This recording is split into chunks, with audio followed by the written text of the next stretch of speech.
নেশা কারবারিকে ধরতে এসে পুলিশ পেল আইসক্রিম।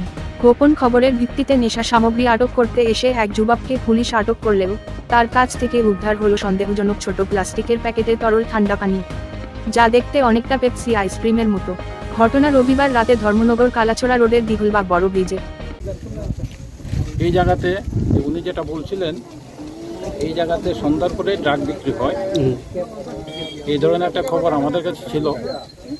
তা আমরা গোপন সূত্রে আজকে এখানে আমাদের যে ওয়াচার আছে ডিআইবি, তাদেরকে নিযুক্ত করেছিলাম। একটা ছেলে এখানে ড্রাগ বিক্রি করতে এসেছিল, অ্যাকর্ডিংলি তাকে আমরা ধরেছি।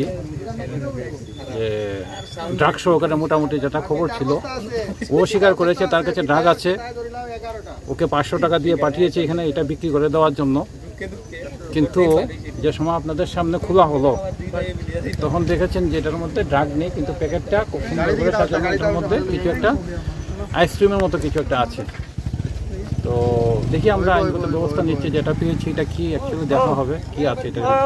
এটা কি স্যার পুলিশকে কি মানে বোকা বানানোর জন্য এটা করা হয়েছে নাকি?